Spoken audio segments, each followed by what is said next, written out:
pusat dan provinsi kita sehari tadi mengikuti kegiatan sosial festival budaya spiritual dan dialogis iman. Nah sekarang kita memasuki rangkaian acara berikutnya yaitu pembekalan rakernas karena besok kita akan rapat gitu ya, rapat kerja nasional tahunan yang biasa kita lakukan. Baik, untuk mempersingkat waktu saya ingin memperkenalkan dulu narasumber kita pada malam hari ini yang kita sangat berterima kasih karena bersedia hadir gitu ya. Yang pertama adalah Bapak Samsul Hadi SHFM dari Direktorat Kepercayaan Terhadap Tuhan Yang Maha Esa, Dirjen Kebudayaan Kemendikbudristek. Dan yang kedua adalah Bapak Hartono, beliau mewakili Bapak Direktur Ekonomi Sosial Budaya, Ketahanan Ekonomi Sosial Budaya, Dirjen Polhum Kemendagri. Dan kemudian yang ketiga adalah Bapak Bambang Johantono yang mewakili dari Jaksa Agung Muda Intelijen. Beliau adalah Kasih Pengawasan Kepercayaan. Jadi kenapa kami mengundang beliau-beliau bertiga? Karena tentunya sangat berkaitan dengan rapat kerja kita besok, sangat berkaitan. Pertama kita akan membahas tentang program kerja di tahun 2024. Ya.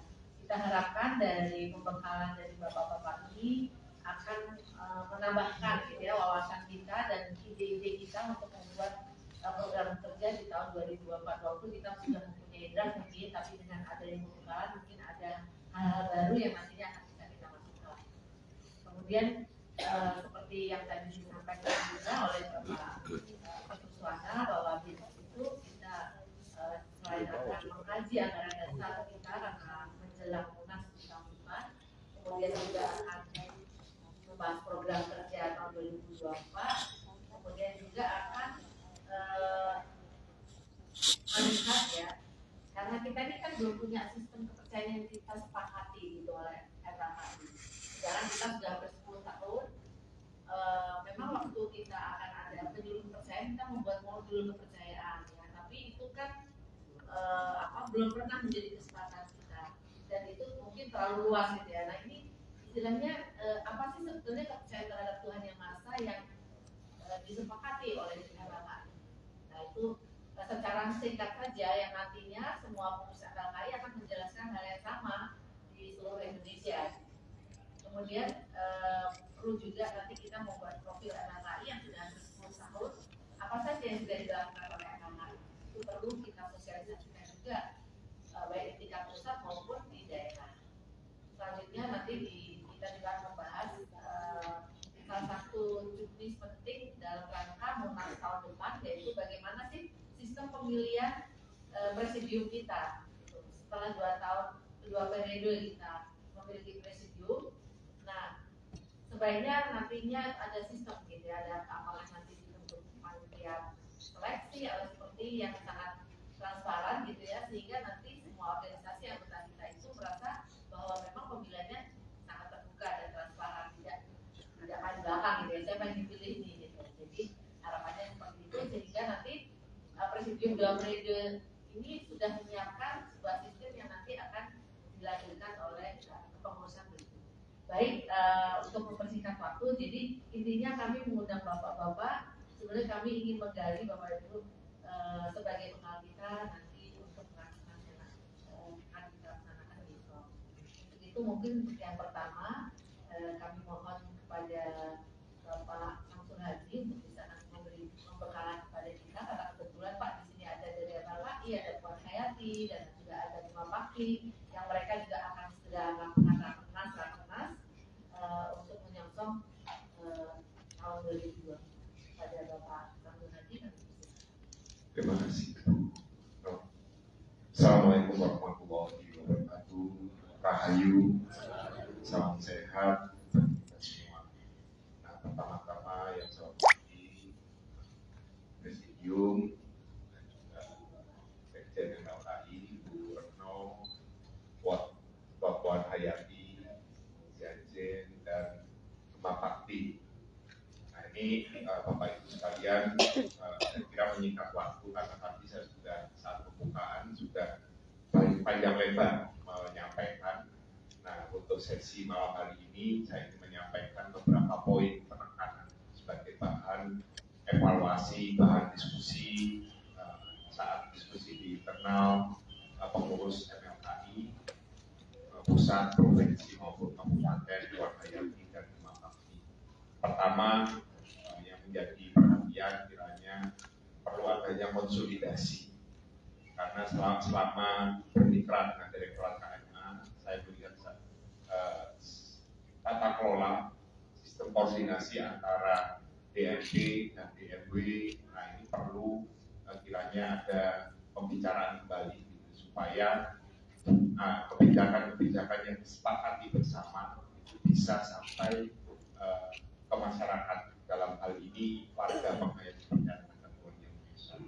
Begitu juga untuk Puan Hayati yang sudah melakukan konsolidasi itu di tiap-tiap kabupaten kota, provinsi dan pusat, dan saya kira lebih solid dan konsolidasinya itu sangat bagus. Nah ini kiranya Bu Dirjen bisa besok saat diskusi menyampaikan clue apa saja, sehingga antara Puan Hayati pusat, provinsi dan daerah itu geraknya informasi hasil kerja-kerja konsolidasi baik di kabupaten, lingkungan kabupaten dengan pemerintah daerah dan provinsi.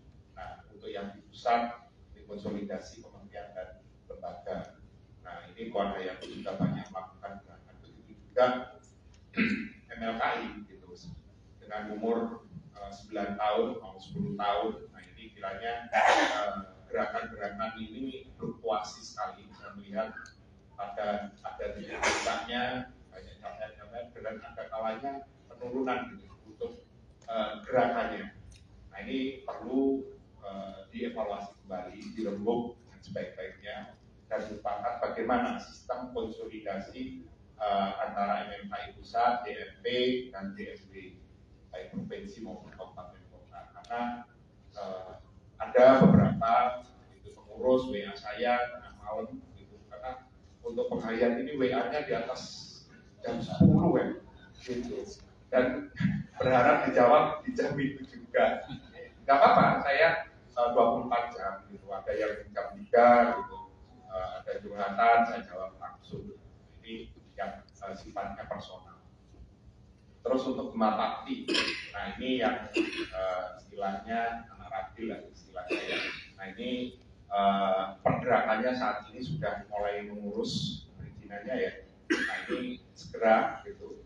Dan rencana aksinya memang perlu banyak belajar dengan Puan Hayati untuk strateginya. Nah ini kiranya segera menyusun SOP gitu, Demak Bakti pusat, provinsi, kabupaten kota, dan strategi membangun gerakannya. Jadi intinya di lingkungan Majelis Luhur Perdataan Tuhan Yang Maha Esa, konsolidasi, koordinasi gerakannya gitu ya, bisa secara mufakat gitu ya, sehingga bisa lebih lincah dan cepat bisa hadir ke Purwodadi penghayat semuanya. Dan selain itu juga saya mengingatkan masih banyak ada penghayat yang non-organisasi. Saat ini ada beberapa yang curhat ke saya, Pak Haris kemana. Ini saya arahkan memang ke MLKI di mana beliaunya tinggal, supaya perubahan KTP mereka bisa segera dibantu untuk prosesnya. Karena kita perlu melihat untuk para penghayat saat ini itu ada beberapa gitu ya, yang tiba-tiba sebagai penghayat tiba-tiba ingin mengubah KTP. Nah ini perlu dirembuk. Nah ini benar penghayat atau ke masjid tidak, gereja tidak, supaya amannya penghayat. Nah ini perlu ada filter supaya warga yang memang benar-benar penghayat ini benar terayomi. Yang kedua berkaitan dengan penyuluh kepercayaan. Nah ini untuk penyuluh kepercayaan sesuai dengan komitmen awal. Nah, di sini ada warga yang angkatan pertama yang menyuluh. Mohon angkat tangan yang angkatan pertama waktu di Semarang. Di Solo ya, Solo, Semarang. Nah ini, ayo monggo gotong royong gitu ya, untuk penyuluh-penyuluh muda gitu, supaya memberikan penguatan sehingga nantinya gerakan dari penyuluh ini, nah ini siap harus ada yang mengurus, yang bertanggung jawab mengkonsolidasikan. Nah, di salah satu sementara ini ditangani oleh MLKI yang menangani bidang kebudayaan, Presidium yang menangani bidang pendidikan Pak Andri. Nah ini perlu juga dari Rumah Bakti Warga Yati kan pasti ada warganya, anggotanya yang selaku penyuluh. Nah ini pikirannya perlu ada penyegaran kembali. Saya identifikasi ada 453 dari awal sampai sekarang. Nah ini tetap Direktorat KMA tetap mendorong itu untuk penyiapan penyuluh-penyuluh ke depannya, khusus untuk layanan pendidikan kepercayaan. Saya menyampaikan ini sebenarnya itu momentum, di mana kebijakan dari Kemdikbud mendorong layanan pendidikan sehingga memberikan pelatihan untuk itu. Namun kembali lagi, gitu, nah, mungkin di sini ada asesor, Pak Naim ya, yang asesor ya. Ini jelas nantinya kembalikan ke porsinya, karena untuk layanan pendidikan ini tugas tambahan, justru tugas penyuluh yang sebenarnya yaitu melakukan upaya-upaya advokasi, begitu juga pendampingan kepada warga-warga yang membutuhkan informasi. Dan selain itu juga tentu sebagai penyuluh yaitu bagaimana membangun komunikasi dengan masyarakat dan juga dengan kalangan agama, sehingga semua masyarakat ini tahu bahwa untuk pengayaan kepercayaan, warga pengayaan kepercayaan ini memang kita setara dan dilindungi oleh konstitusi. Nah ini hal yang penting. Jadi di setiap materi pelatihan yang dilakukan secara bermitra dengan MLKI selalu menekankan tugas fungsi sebagai penyuluh kepercayaan. Nah di situ sudah ada SKK-nya, standar kompetensi khusus. Nah disitulah kiranya dari MLKI ada lembaga atau sub yang menangani penyuluh.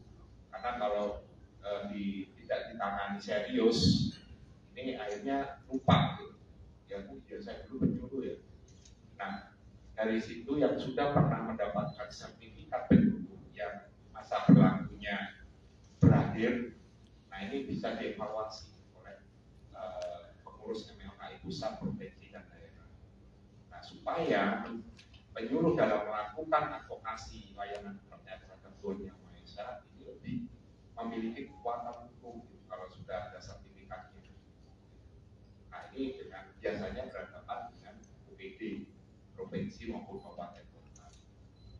Nah ini berkaitan dengan penyuluh ada dua, itu penyuluh pendidikan sebagai tugas tambahan dan penyuluh ya, pengayaan kepercayaan, baik penyuluhan kepada masyarakat dan ada organisasinya masing-masing. Dan kiranya penyuluh ini juga melakukan upaya pendampingan pada warga pengayaan yang non organisasi seperti itu. Terus yang ketiga yaitu data. Sampai saat ini Direktorat KMA tiap tahun selalu melakukan update data dan berkirim surat dari 176 tahun kemarin, sekarang 178. Nah itu yang kembali ke Direktorat hanya 30%-nya. Nah ini kiranya bermitra dengan Direktorat, mohon MLKI bantuannya untuk identifikasi. Nah kiranya untuk MLKI, karena MLKI ini lahir berdasarkan hasil Kongres Kepercayaan Terhadap Tuhan Yang Maha Esa dan Masyarakat Adat tahun 2012, dan gerakannya selama 9 tahun berjalan, Bapak Ibu sudah bisa rasakan. Direktorat mengerjakan sendiri juga tidak mungkin, karena yang lebih mengetahui di tiap-tiap provinsi, kabupaten, kota. Nah, ini perwakilan semua yang mengurus MLKI, DRW, provinsi maupun kabupaten. Seperti itu. Nah, sehingga di 2024 Direktorat KMA akan mendorong pendataan, gitu ya, di organisasi-organisasi pertanian. Kenapa? Satu sisi saya menerima masukan perlu ditingkatkan perhatian dari Direktorat dalam upaya pembinaan. Nah, sementara Direktorat dalam mengupayakan hal itu saat pengajuan dari sisi anggaran lumayan berat, karena saat ditanya berapa organisasi, 178 organisasi cabangnya 1000 lebih, jumlah orangnya berapa? Nah, ini di internal Direktorat. Sementara di kementerian dan lembaga, kanan kiri saya ini nanya, khususnya Pak Bambang, ya beliau dari Kejaksaan Agung, aku tim dari Pakok-Pakok. Nah, KMA juga menjadi bagian. Nah, dalam hal ini dari data di Pak Hartono melalui Dirjen Dukcapil, nah ini ternyata datanya yang KTP Bungaya kenapa kok makin menurun. Nanti Pak Bambang yang akan menjelaskan kenapa hal ini penting dan perlu. Dan dari Pak Hartono nanti penguatan bagaimana upaya mendorong pemberdayaan dan perlindungan, dan sekaligus berkaitan dengan tanda inventarisasi dan tanda SKT, surat tanda dikeluarkannya SKT, seperti itu. Nah, terus selain itu juga ada beberapa organisasi yang sudah terdaftar di BUMHA berkaitan dengan pendirian organisasinya yang berbadan hukum. Nah, itu Bapak Ibu. Terus berkaitan data, terakhir Direktorat KMA menyelenggarakan itu waktu era Bu Sri Hartini, pertemuan dengan sesepuh budaya. Saya selama 3 tahun dari 2020 sampai sekarang sudah banyak merasakan mendapat berita-berita para sesepuh ini banyak berulang. Saya mohon dibantu untuk data sesepuh penghayat. Sesepuh penghayat ini beda dengan pengurus organisasi. Nah, ini sangat penting sekali, gitu ya. Direktorat berencana akan menyelenggarakan pertemuan sesepuh penghayat supaya penghayatan dari semua warga yang ada bisa kita ketahui bersama, dan untuk percaya terhadap Tuhan Yang Maha Esa di masa mendatang, nah yang pasti bisa dilihat melalui penghormatan sesepuh. Ini hal penting, dan mohon nanti dibantu Pak Sumari melakukan pendataan, Mas Minan dibantu untuk nama-namanya, kiranya melalui MLKI bisa menjembatani ini. Karena saya sudah beberapa kali diskusi dengan Bu Sri, tentunya sudah lama. Beberapa kali sampun junior. Nah, ini yang paling tidak regenerasinya itu kesiapan. Misalnya salah satunya menurutnya kesiapan sekarang masih belum ada pesan atau yang melanjutkan seperti Romo. Terus yang keempat, nah ini berkaitan dengan regulasi.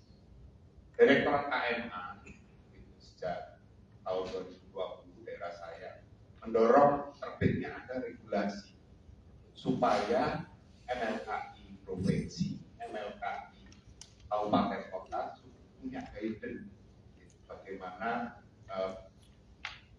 regulasi yang ada, misalnya pengayaan apa, regulasi seperti apa dan SOP-nya lah.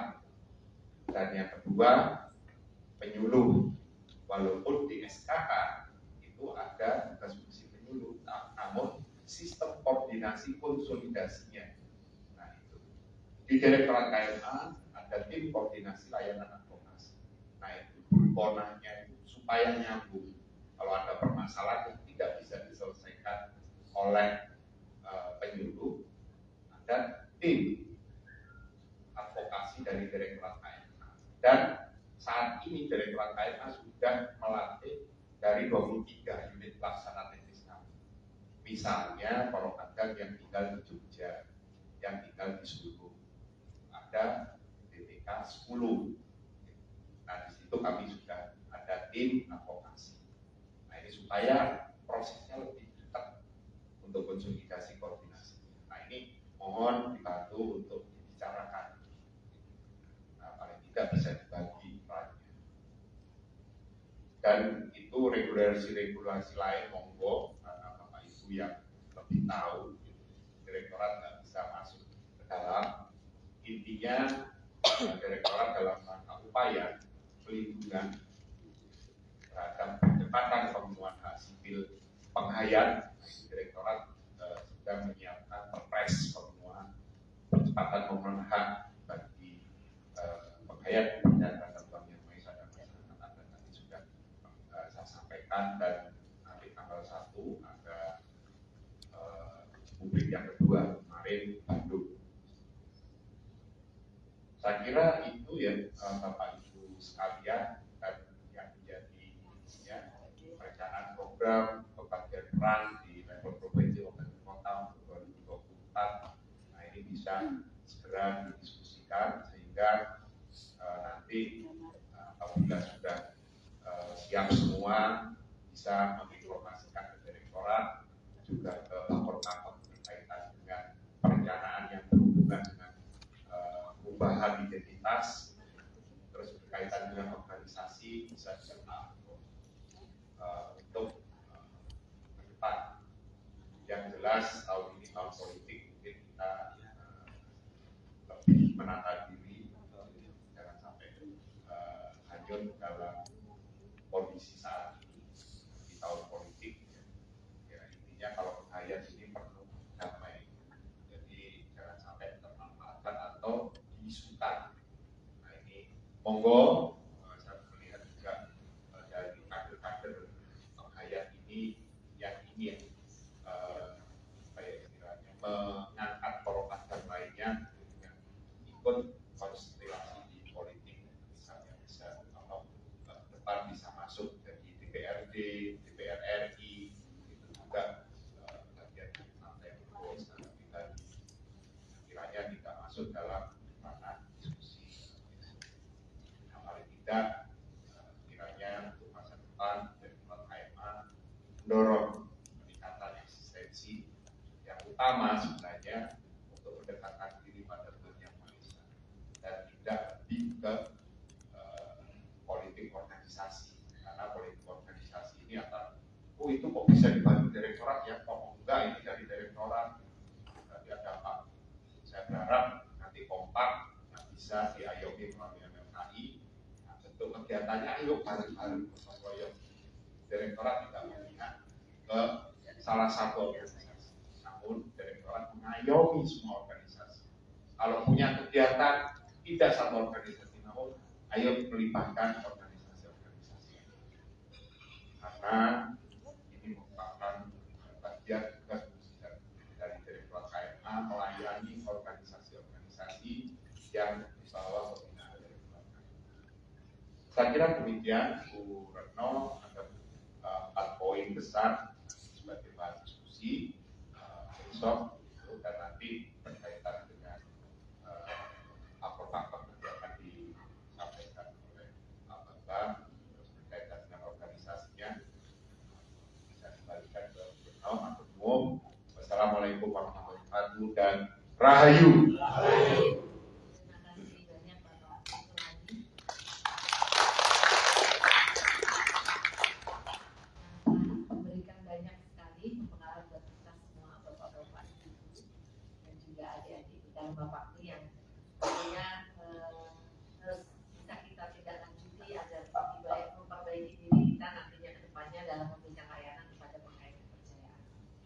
Selanjutnya adalah Bapak Hartono. Beliau dari Direktorat Ketahanan Ekonomi Sosial Budaya Kemendagri ya, dan tentunya ini berhubungan juga dengan kita sebagai organisasi kemasyarakatan yang secara umum memang dibina oleh Kemendagri gitu ya. Tapi di sisi lain ada juga Direktorat Ketahanan Ekonomi Sosial Budaya. Nah, mungkin kita bisa dengarkan dari beliau kira-kira apa kaitannya dengan kita gitu. Pasti ada kaitannya ya, selain kita sebagai ormas tentunya. Baik, untuk itu Bapak Hartono kami persilakan. Terima kasih Bu Retno. Bismillahirrahmanirrahim. Assalamualaikum warahmatullahi wabarakatuh. Rahayu. Yang kami muliakan Bapak Direktur Solanji, Pak Bambang dari Yayasan Teguh, Bapak Ibu sekalian dari MFKI, Presidium MFKI, ada Pak Angkus. Di depan kita sering ketemu di Yayasan Agung ya Bang. Pak Andri di belakang, sering ketemu di daerah dalam acaranya Pak Samsul. Terima kasih, kami sering diundang. Saya kalau dari Presidium baru kenal 2 Pak. Mungkin ada jumlahnya kalau salah 5, 6 ya. Yang di depan ini Pak. Ya. Salam kenal semua di Presidium. Ya, kemudian dari Gema Sakti dan Kemenang Bakti, Gema Bakti, Puan Hayati, semua peserta yang kami muliakan. Pertama-tama saya panjatkan bersyukur kehadirat Tuhan Yang Maha Kuasa. Alhamdulillah. Malam ini saya bersama-sama dengan Bapak Ibu sekalian dalam acara Rakernas MFKI untuk persiapan PONAS tahun 2024 dalam keadaan sehat. Walaupun tangan saya agak sedikit cedera. Saya mendapatkan tugas malam ini. Tadinya Pak Direktur, Pak Dr. Aang berkenan hadir, tapi hari ini ada 3 acara. Malam ini juga berbarengan ada mewakili Pak Menteri dari Instansi. Kalau Pak Dirjen kami sekarang PLT Gubernur Sulawesi Selatan. Jadi banyak dari eselon 1 digemblari jadi PJ Gubernur, bahkan eselon 2-nya. Kami Pak Sekretaris jadi Wali Kota Sumawe, beberapa direktur jadi bupati di daerah. Jadi mohon maaf kalau disposisinya turunnya ke bawah. Baik, kami dari Kementerian Dalam Negeri, Mas tadi juga Bu Retno sudah sampaikan, ini ada Pak Hikam dan ikut-ikut dan melakukan berbagai kebijakan dalam konteks menghayat kepercayaan.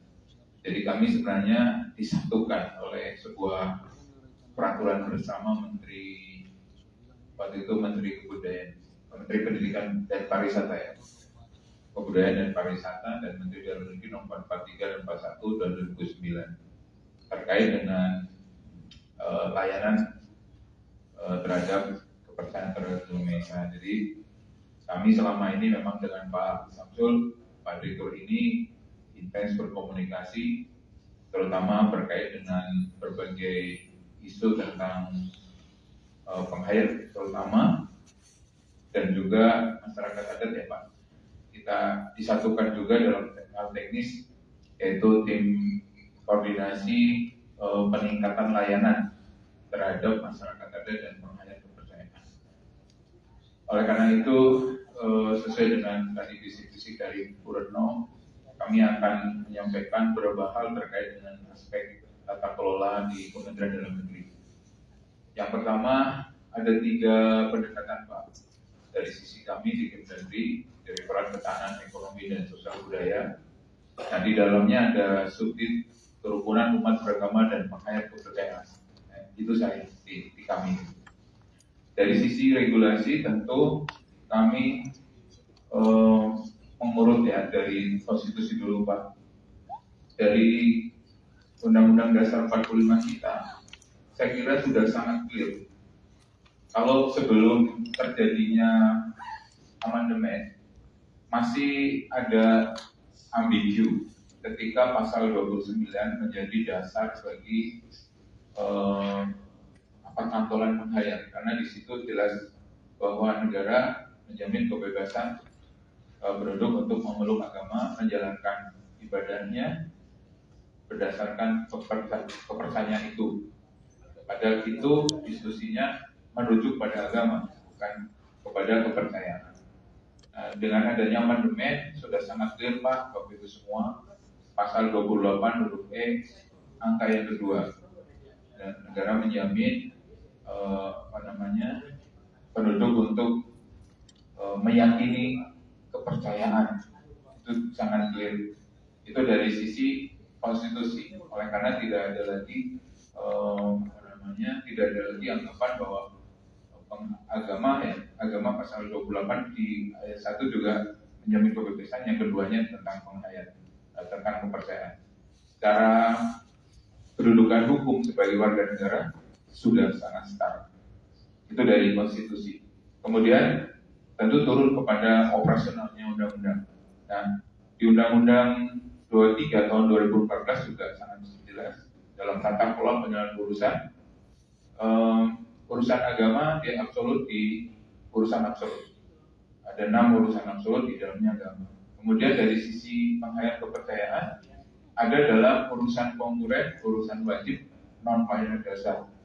Nah, di situ sangat jelas itu pembagiannya. Tapi dalam konteks urusan masuk dalam budaya, yang diskusinya Pak Samsul mengkritisi ini. Itu secara normatif saja bahwa konteks penghayat itu adalah sistem spiritualitas kepercayaan kepada Tuhan Yang Maha Esa yang melestarikan budaya nilai luhur. Dalam konteks budaya itulah kemudian para perumusnya menggolongkan ke dalam urusan budaya. Itu pun bunyinya organisasi penghayat Pak yang diatur, yang untuk urusan pusat ya Pak, di kewenangan pusat di pemerintah pusat itu organisasi penghayat kepercayaan menjadi urusan pusat. Jadi konkuren itu adalah urusan yang menjadi urusan pusat dibagi dalam urusan pusat, provinsi, kabupaten, kota.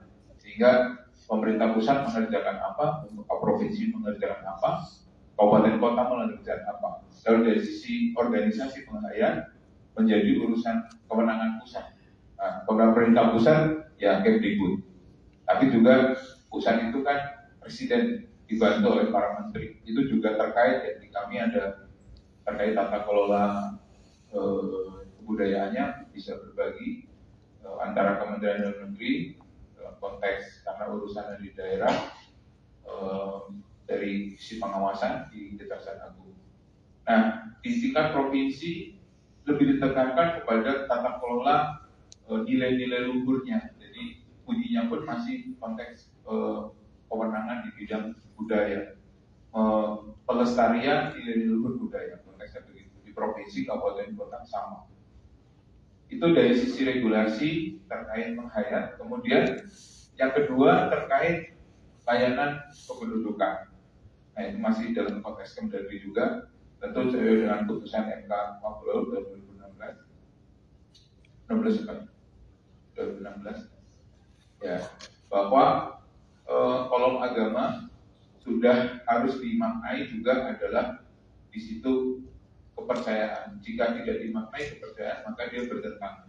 Nah, itu sudah ditindaklanjuti secara operasional dalam layanan di bidang kependudukan, KTP, KK, kemudian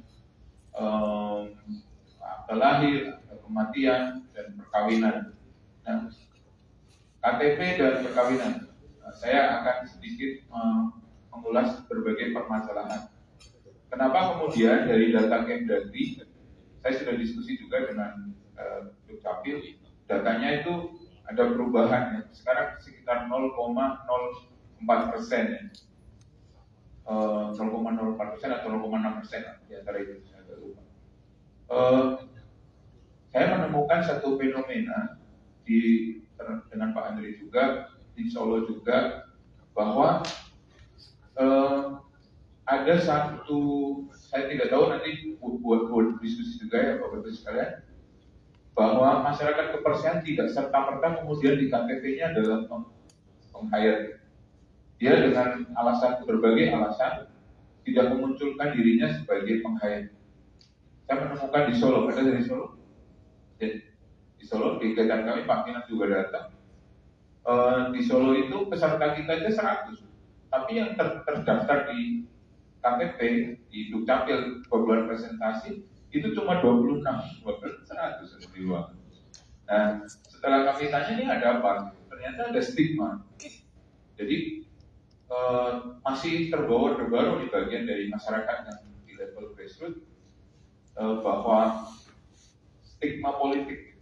Kalau yang penghayat berarti dekat dengan komunis, sehingga kemudian tidak mengadakan penghayat. Tetapi fenomena ini saya temukan di Sumba Barat dan Sumba Timur. Kepala sukunya dari Marapu menyampaikan bahwa kami terpaksa menggunakan KTP beragama X. Karena Bapak tahu, sedih nih, saya dengar ceritanya. Kami di layanan pendidikan, sampai gurunya ngomong nanti kamu repot nih, mau ikut pendidikan gak ada yang gak ada ini, udahlah kamu sementara pakai ini. Dan yang kedua, baru saya kemarin kami kembali acaranya Pak Direktur di Sumba Barat. PKH-nya terganggu Pak, yang jaminan sosialnya. Jadi ada oknum yang ngomong tuh, kalau kamu anakmu agak penghayat, nanti PKH-nya nggak dapat.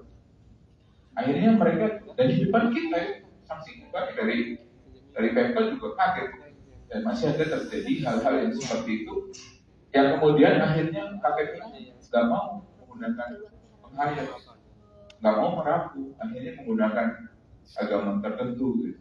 Itu sih oknum, tapi kami sebenarnya pengen menggali permasalahan-permasalahannya berpenghayat. Kami tentu fokus ya bahwa setiap warga negara mempunyai kedudukan hukum yang sama apapun, tidak ada diskriminasi apapun. Nah itu dari konteks konteks KTP dan layanan kependudukan. Begitu juga dengan kami juga rapat di Polhukam Pak. Saya tidak tahu waktu itu dari Kemdikbud hadir atau tidak. Ketika kolom agama kolom kepercayaan terhadap Indonesia tidak ada dalam formulir penerimaan pegawai. Nah, yang semuanya data itu sudah melapor, kemudian Polri sudah melapor, tetapi ada satu tuh, beberapa BUMN tidak melakukan sama, sehingga waktu itu tidak melakukan, ada kolom itu. Dan ada yang audiensi ke kami Pak dari kelompok anak muda itu menyampaikan bahwa kami terhalang karena di kolom salah satu BUMN tidak memunculkan pilihan dari kolom di luar agama. Jadi hang juga. Nah, saya tidak tahu apakah sudah ada tindakan itu atau belum terkait dengan BUMN ini. Itu dari sisi berbagai regulasi. Gitu. Yang terakhir terkait dengan ormas. Nah, kami menghimbau kepada MLK terutama yang baru membentuk di daerah-daerah. Kemarin Pak Andri melakukan pengesahan pelantikan di Sumba Timur, Sumba Barat itu untuk segera dilaporkan kepada kepada Keskompol. Nah, bagi Bapak Ibu semua yang belum memiliki SKT sebagai organisasi ormas, ya tolong segera diurus karena tadi Bruno bisik-bisik apa sih yang bisa dikerjakan di pemerintah daerah gitu. Di sana di pemerintah daerah itu ada dana hibah yang setiap tahun ada untuk kerjasama dengan ormas. Nah, dalam sebuah pertemuan saya lupa di mana ada penghayat yang sudah melaporkan kami dapat bekerjasama untuk menerima hibah dari Pemda, dari Keskompol. Itu salah satu contoh. Nah, persyaratannya salah satunya adalah sudah terdaftar. Jadi nggak ada masalah yang sulit sekarang karena dia sifatnya online. Nah, dalam PBM itu sudah ada bagian yang tidak valid lagi Pak Direktur. Jadi untuk organisasi penghayat di tingkat provinsi waktu itu SKT-nya mempersyaratkan minimal dua wilayah, 2 kabupaten sekupnya. Nah sekarang tidak, karena semua SKT diterbitkan oleh Menteri Dalam Negeri. Jadi Bapak tinggal mengajukan ADRT yang dinotariskan, terus pengurus, kemudian apalagi anggaran dasar rumah tangga, pengurus, terus alamat tinggal dan seterusnya. Udah langsung Pak bisa diproses. Berkasnya bawa langsung ke Keskompol, nanti dibantuin pun langsung hanya kalau nggak salah berapa hari kerja langsung bisa terbit. Nah ini Bapak sebagai salah satu syarat untuk dinyatakan ormas yang bisa pemerintah bisa memfasilitasi. Karena dalam undang-undang ormas kan, ormas itu punya kewajiban. Yang paling penting ada dua sih menurut saya. Semuanya penting ya, tapi yang menonjol satu menjaga persatuan kesatuan bangsa, ya itu tugas mulia. Yang ketiga adalah ikut dalam mensukseskan tujuan dan cita-cita negara yang terakhir itu. Jadi Bapak bisa saja ikut dalam proses kepada mendukung proses pembangunan di daerah gitu. Ormas Bapak ya bidangnya itu dalam konteks penghayat ya yang berkaitan dengan kerukunan, yang berkaitan dengan kegiatan sosial yang lain lah.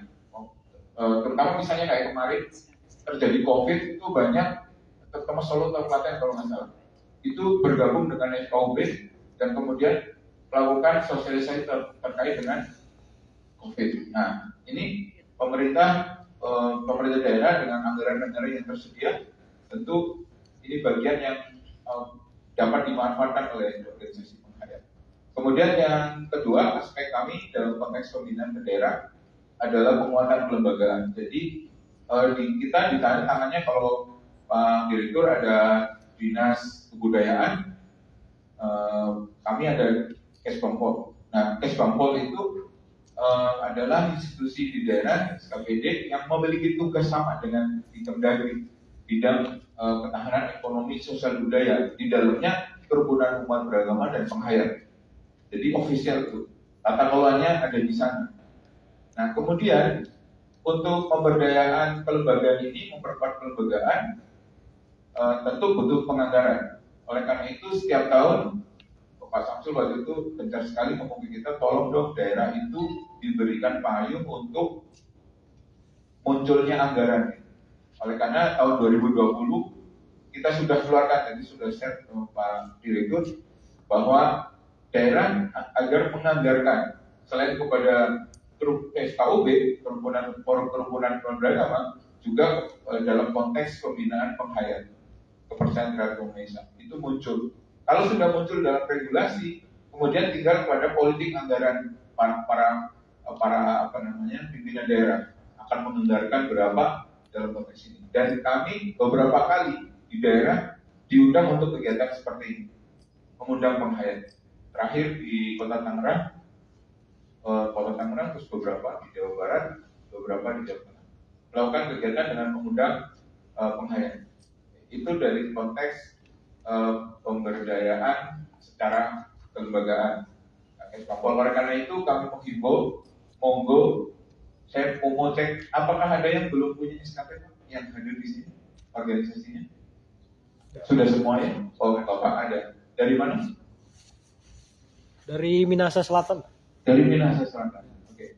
Satunya? Sulawesi Barat. Sulawesi Barat. Nah, Bapak-bapak semua tolong nanti datang ke Keskompol untuk konsultasi. Nah, organisasi Bapak kan tentu Bapak dari mana? Dari Jawa Timur, Pak. Putih, Pak. Dari Jawa Timur ini banyak yang pengajuan ke Bakesbang, Iya. SKT, tapi ditolak. Pasti persyaratannya. Sudah, persyaratan lengkap, tapi ditolak oleh Bakesbang. Alasannya? Alasannya harus ada pengesahan dari Kemenkumham. Oh. Jadi dana hibah itu hanya bisa Oh, dikeluarkan saya. apabila Pak, tolong ada Pak, kabupatennya Pak, nanti. Kabupaten Banyuwangi, Pak. Ya, nanti Kabupaten Keskompolnya Banyuwangi. itu kurang pemahaman itu. Dan itu dia juga sudah mengajukan banyak proses-proses ini, tapi sampai Nanti biar kami kita komunikasikan. Itu keliru besar. Mestinya bukan dari Kemenkumham, tapi terinventarisir. ya Beliau nggak baca PBM-nya, di PBM-nya sangat jelas. Nanti, ya Pak, izin semua udah tahu ini. Jangan-jangan itu pindahan dari tempat lain itu baru itu Pak yang mengurusnya. Itu ilmu apa yang dipakai? Ya, Kalau kami sebetulnya sudah lengkap, sudah di checklist, tapi ada salah satu pegawai bilang karena tidak di-ACC oleh bupati. Nah, itu bupatinya belum belajar. Alasan bupati dia suruh pilih mau jadi penghayat atau mau jadi ormas. Itu Memang penghayat nggak boleh punya ormas. Ya itu masih kayak gitu. Itulah Indonesia. Kan hanya beberapa saja kan. Tapi di tempat lain nggak kayak gitu masalah. Masalahnya kami sebenarnya tidak mau ada beberapa penghayat yang dalam hening aja gitu. Nggak mau muncul dalam konteks keriuhan birokrasi. Ada yang gitu. Tapi menjadi catatan kami Pak, nanti kita bawalah ke forum-forum yang tingkat nasional. Ada yang masih belum paham, ada bupati yang malah jadi milih, bahwa itu kena pasal MK tuh. Bahkan untuk tidak berorganisasi pun dilindungi. Masa mau berorganisasi malah nggak boleh. Kemudian mungkin ada satu Pak, yang ingin juga kaitannya dengan dana untuk penghayat Pak. Ya. Dana untuk penghayat. Apakah itu masuk di Bakesbang atau masuk di mana? Karena seperti di Bakesbang Provinsi Jawa Timur, itu tidak tersedia alokasi anggaran untuk penghayat. Betul. Memang masih banyak, Pak. Jangankan, saya ulangi Pak. Memang itu per problem, Pak. Dalam konteks kerukunan umat beragama untuk FKUB pun masih ada yang belum. Padahal udah diancam loh di surat edaran. Surat edaran Kemendagri itu bagi yang tidak menganggarkan untuk kerukunan umat beragama ini terutama, itu akan dikurangi loh, akan dikoreksi dana yang turun dari Jakarta. Nah, soal penghayat belum ada, yaitu perjuangan kita. Nanti step by step Pak. Yang penting secara kelembagaan ada, regulasinya kita siapkan. Nanti apalagi akan diangkat jadi perpres, tidak peraturan presiden. Nah itu akan lebih kuat lagi. Nanti anggarannya dari APBN melalui Kemdikbud yang unlimited. 20% ya. Masa nggak bisa menganggarkan untuk penghayat? Kalau Pak Samsul bisa Pak. Iya. Saya yakin Pak Samsul kan baik. Makanya didoain jadi dirjen segera. Nah, dirjennya jadi menteri gitu. Nah, nanti akan turun tuh dana alokasi untuk kayak seperti FKUB itu dari Kemenhan. Dari Kemenhan kan ada kayak FKUB terus 40 sampai 100 juta, ada yang 150. Pak Samsul nggak seberapa. Wah, dipikirkan Pak. Untuk MLKI. Tapi kayak MLKI-nya jangan ada MLKI perjuangan Pak. Maaf ini Pak. Tapi ini jadi problem ya saya omongin Pak. Pak Angkus mohon maaf ya semua Dewan Presidium. Saya menerima tamu Pak di Kemdagri itu dari HPK tersebut. Mungkin di sini ada HPK juga malah merangkap jadi MLKI karena partai persaudaraan. Saya juga udah Pak Direktur komunikasi dengan kami Pak. Negara itu nggak boleh ABB. Semua ini kan semua saudara. Jadi kami prinsipnya di Kemdagri sepanjang itu organisasi yang masih memiliki SKT atau berbadan hukum masih kami lanjutnya. Tiap hari ada 3 organisasi kami termasuk sampai. Dan saya kaget anggotanya 10 juta. Iya. Makanya saya sodorkan Pak di daftar Kemdagri baru begini. Tolong kalau ada yang 10 juta. Terus organisasi yang di bawahnya juga saya tanya. Bapak kan ini organisasi majelis ya, termasuk yang di bawah organisasi Bapak berapa organisasinya? Sampai sekarang belum kami menerimanya. Jadi kami berharap kedepankan musyawarah mufakat dan utamakan persatuan Indonesia kembali ke Pancasila. Itu harus clear segera mungkin. Ya mungkin setelah Mukernas ini bisa diselesaikan baik-baik karena mulai ada korbannya Pak Angkus, ya Pak para presidium. Korbannya adalah warga penghayat sendiri. Di Kuningan kami dapat laporannya, dari dapat laporannya dari dinas kepala dinasnya. Ada Kuningan, Kabupaten Kuningan. Ada 60 pasang pengantin tidak disahkan, tidak bisa disahkan 60. 60 itu karena ternyata yang pemuka agama, pemuka penghayatnya tidak tersertifikasi atau bahasanya apa lagi oleh Kemdikbud, karena mestinya pemuka penghayatnya adalah direkomendasikan oleh LKI. Nah, ini sudah mulai, jangan sampai kemudian tepuk tangannya apa ini? Maksudnya ini jangan kemudian ada lagi yang ini direkam ya. Nanti yang terkait KPK tolong dikat ya, jangan di itu ya. Iya, tolong dikat ya Pak Presiden, tolong dikatkan internal ya.